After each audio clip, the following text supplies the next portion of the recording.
What's up, you guys? Slim here at Team Symmetry, here with the next installment of Slim Psychology.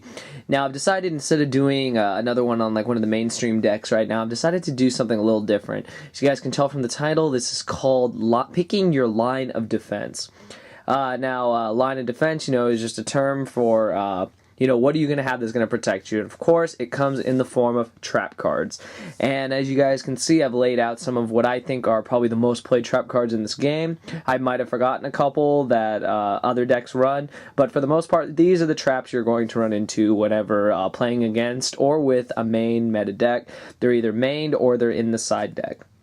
Now, the way I've analyzed trap cards, like especially these days in the game, is that they fall into like different categories, and I'm sure that there's a lot more like complex, I guess, ideas behind them. But the way I look at them is they're separated into several little, I guess, like subdivisions. And I mean, I have funny names for them just because I'm me, but I'm gonna break them down, the best way that I can. These are your standard ones right here. I guess you just call them like monster removal, basic monster removal, and they come in different forms of what ends up happening to the monster and what ends up happening to how you take control of the game, and how picking to activate one of these instead of another can benefit you in the long run of the game. So I mean, we can start with the very basics. Solemn Warning, very self-explanatory, you already know. Negates a summon. Negates an effect that would special summon. Very important. It gets a monster off the field. It sends it to the graveyard most likely, unless of course you have like Macro or D-Fissure out. But this card is amazing because it being a counter, unless you have another counter, you're not able to respond to it. Now, what's great about this card is it can really stop pesky summons, such as, Gores, Battle Fader, Tragodia. Cards that can really, stop you from winning. Gores is one of the most effective cards in this game and one of the best cards in the game. And Solemn Warning is one of your few outs to Gores, and I think that's very key about Solemn Warning. Every deck I know that can run it does run it. They run it in 2, since 2 is all you can run. The only deck I know that does not run it is Dragons, because they don't need it. Simply put, they don't need it. They have big enough monsters that can take down pretty much everything in the game. So this is just very simple. Get rid of the monster, get it off the field. It probably goes to the grave unless, like I said, you have a way like Macrocosmos or D-Fissure that says otherwise. Other forms are Bottomless Trap Hole, which is recently seeing more play. I know a lot of decks are starting to main 1 to 2 copies of this because of Dragons, of course, because of Dino Rabbit, because of a lot of other decks this format. This card is an amazing line of defense because, simply put, the monster does not go to the graveyard. The monster gets banished, removed. It does not hit the graveyard to where it's susceptible for Call of the Haunted, for Monster Reborn, stuff like that. This card is amazing against Dino Rabbit because it hits both of the guys. That's broken. It's able to hit 2 birds with 1 stone. So, really good card. Excellent line of defense, and I think pretty much every deck that should be running 1 to 2 copies of this. It is dead against Inzektor, but sometimes not so much, because sometimes you're able to bottomless the Centipede, the Hornet, whatever it is, that's over 1500, but against Dragons and against Rabbit, this card's extremely effective and an excellent line of defense. I mean, up until now, it wasn't expected when people would play it, but I mean, now more people are going to be playing it, so psychologically speaking, it's good. It's good against a Dino Rabbit player because, you think you have the Torrential, which would send them to the grave to make them accessible for Monster Reborn and for Pot of Avarice. You bottomless both Cobzols or both Sabersaurs. The Dino Rabbit player is in an extremely bad position because you don't want your dinos getting removed by any means necessary. Next, we have your more, I guess, like monster removal around the same lines. Dimensional Prison, self-explanatory. This card's excellent against a lot of decks, except, of course, again, Inzektor, because they'll just pop it. But this card is broken because once again, you remove the monster, and it's upon declaration, the card gets banished. This card is excellent, and it's starting to see a lot more play. It's seen in a lot of side decks. It's mostly a side deck card for a lot of decks. Some versions of Dino Rabbit, like Macro Rabbit, do main it. Heroes will main it, some other decks will main it. It's only because of Inzektors it's not that good, but this card is excellent against Dragons, removing big monsters from the field and giving you clear hits to the opponent's life points. So an excellent line of defense nonetheless. Then you have your little tricky one that everyone always forgets, Compulse.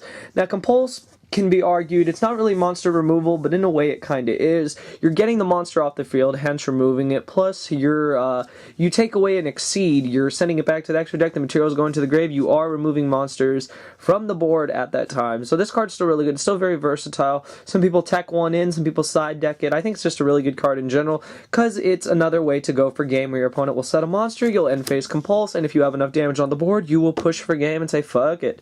So this card is very good, and I think still very effective in this format with all the exceeds. And then you have your mass removal in Torrential, which doesn't need any explanation. The opponent overcommits, punish them, boom. You have your Sangan, boom, get your Surge. This card's excellent, and very standard in pretty much every deck out there that runs traps. So that's kind of just your streamline removal traps that I've noticed. Then we have, we'll go into these actually. This one, I guess, by itself, is just the fuck it no kind of trap. Other ones that could be included with this are Dark Bribe, also being a counter. This is one of, I think, the best trap cards in the game because it stops pretty much everything, and that's, you couldn't ask for more in a trap card. But, you know, you do have to pay half your life, but usually the way you use Solemn is you use Solemn on something you absolutely do not have the power to stop with your current setup on the field, and most of the time you will win the game because of it, because you have locked down your opponent's final line of defense, and this card is just, I believe, a staple in pretty much every deck that runs traps. If your life points are not your main concern, having control of the board is, and that's why this card is still played in pretty much every deck, Dark World included, and a lot of other decks that don't like to pay a lot of life points to negate stuff, so it's still a really good card. And I have Starlight Road here. Now, Starlight Road, I haven't really figured out, like, what is Starlight Road. Starlight Road can be total trash at sometimes. This card, you can draw this card and you'll be like, well, fuck it, I lost. There's no way that there's going to be mass removal. But when this card does go off and it brings you out a free Stardust, this card is amazing. Of course, against Heavy Storm, Torrential, Dark Hole, anything that really your opponent's trying to punish you, you repunish them with this card. You know, it depends on what deck you're running. Usually decks that run a lot of traps, Gravekeeper, anything like that will run this card because it does give you that extra out to something that could totally just ruin your entire game. So this, I don't know what category I'd put this in. I guess this would just be a control card, I guess. It just depends when you trigger it and how you trigger it. And then, I only have Dust Tornado at the time now for your back row removal. There are other ones like Malevolent Catastrophe, and I'm sure there's some other traps. I like this trap, though, because this card's seeing a lot more play in side decks due to decks like Chain Burn, and when Inzectors run Messenger of Peace, this is why you side it. You've just, you know, they do it, and then, you know, you just Dust Tornado that, and it's gone. Plus, you know, you can always set from your hand. People always forget about that.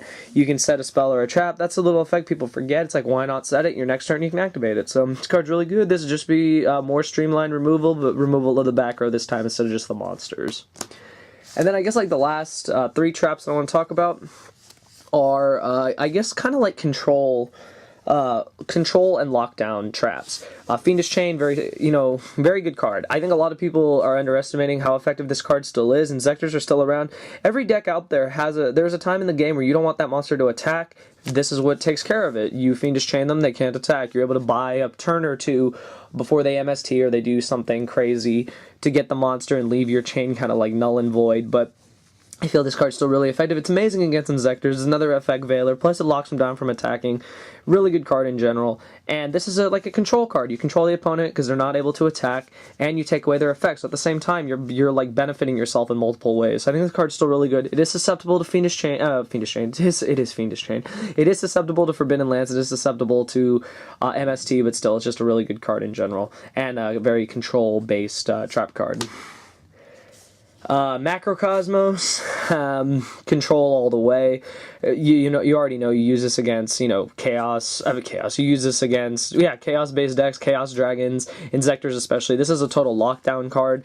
This card creates lockdown because it's able to just hinder your opponent's graveyard. And if your opponent runs a deck, or you run a deck that relies heavily on the graveyard, this card punishes it.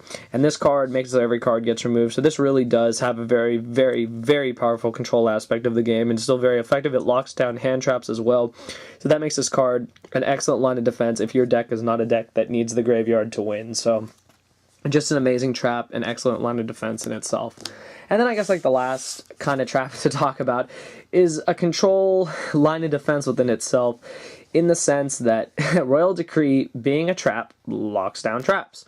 Now, this card will probably see has seen a lot more play in side decks because of, decks like, once again, Final Countdown and Chainburn, but it's also really good against heavily trap-reliant decks such as TG Stun, Gravekeeper, Heroes, any deck like that, any deck where you need to just lock down their traps and go for game. That's what this card does, and that's why this card is so amazing, and an excellent side deck choice if you know you're going to play a lot of burner decks that run a lot of traps, and if you yourself don't run a lot of traps, you don't really minus in the process.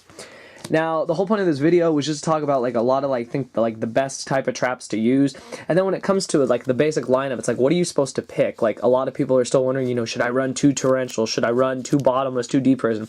It really depends on what your deck does. If you're running Dino Rabbit, you need the mash removal with torrential. Bottomless is good because dragons are a problem. If you're running decks like Hero, you run pretty much all the traps. If you run dragons, you don't need traps. It's been said before, you don't need traps, you just side traps if you even need them. Your monsters are big enough. Now when picking the line of defense, it's very simple. Just pick removal that will be beneficial in multiple ways. Removal like this really makes a difference in the game, and it really can shape how the rest of the game and the rest of the match is going to go if you know what to get rid of at the right time. And with the perfect line of defense, you will have an excellent outcome in your match most of the time. So I hope this video was informative. I kind of just came up with this video on a whim. I do have a lot more Slim Psychology coming up. I just felt that trap cards are really playing a big role in combating a lot of the main meta decks these days, and I feel with the rise of Chaos Dragons having won Philadelphia as well as German Nationals, I feel that traps are going to be even more effective this upcoming format. So if you guys like this video, thumbs it up, let me know if you liked it, comment below with any other traps I forgot and why you like them, and what do you want to see next on the Slim Psychology series. Once again, thank you for all the support, and I will see you guys in the next video. So I gotta say, you guys, thank you for watching.